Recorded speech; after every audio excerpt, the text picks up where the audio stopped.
So the Death Cafe is a means for people, whether family or friends or complete strangers, to get together around a table with food and beverage and talk about something that you're not typically allowed to talk about. And that's death.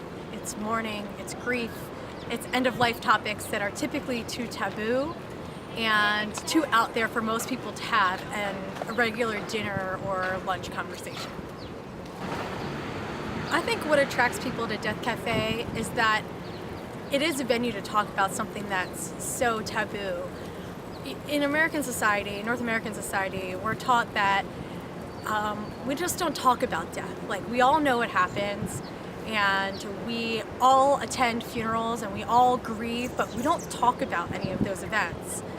And when we do start talking about some of the darker things about, well, at my funeral I want this, or, I was at my grandfather's funeral and I really wish that we hadn't done that, people start looking at us funny, like, you can't talk about that.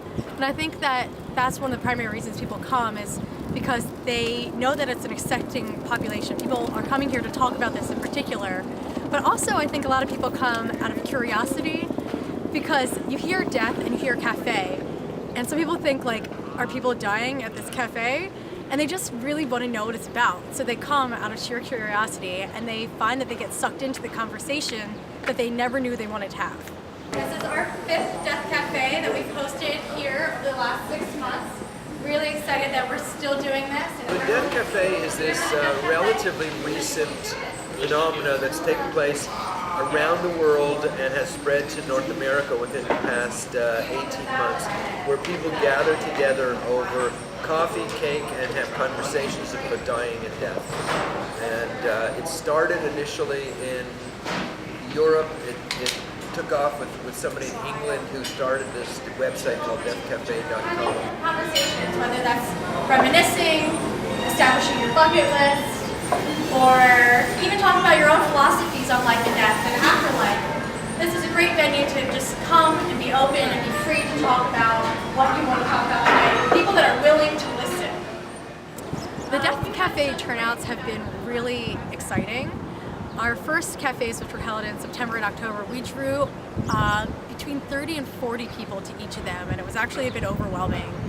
And what was even cooler about those was, and even the ones afterwards where we had more about 15 to 20 people in attendance, was that the people that come are so diverse. We have people that are college students that come to retirees. We have men, we have women, we have people that are native English speakers and that aren't, people that have personal experiences with death, and those that are not, they're just curious about philosophy, and people from all different backgrounds, like I said, like students, hospice workers, doctors, business people. It's just been like such a diverse group of people that have come to this cafes over the past 5 months.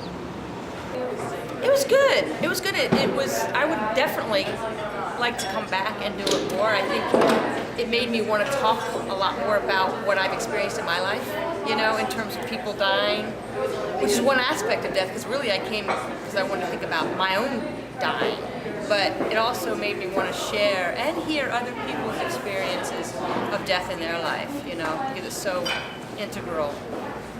Part of what my teaching work is helping people understand that we can simply have open-ended conversations about death without it being heavy or without people freaking out. And so the Death Cafe really is that in a certain way.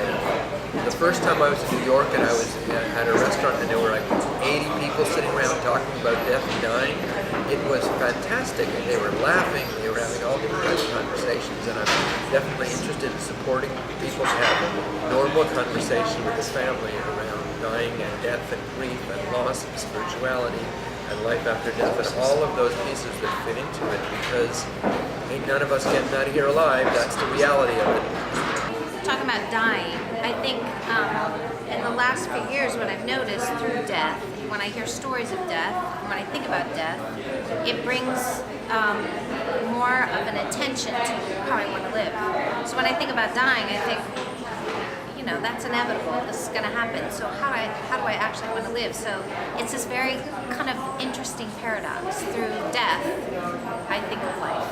And I think that was part of this, being with people that are here now that can speak to this. We're talking about the end, but we get to do this in life. And it's the inevitable, but we get to actually share in it. Yeah, it was very real. I mean, it's a potential for a lot of reality in these conversations. And there's very little chance, talk about death. Yeah, you never really do it. Even when you try, people sort of drop the conversation or they think you're being morbid. So to come to an environment where that is why you're here is pretty cool. As I said earlier, ain't none of us getting out of here alive. Here's what I know. Everyone has their hour of death, their expiry date tattooed on their body. My aunt says, mine is on my ass, I can't see it and I don't worry about it. And I say to her, it's a good thing because if you could see your ass from behind, you would drop dead.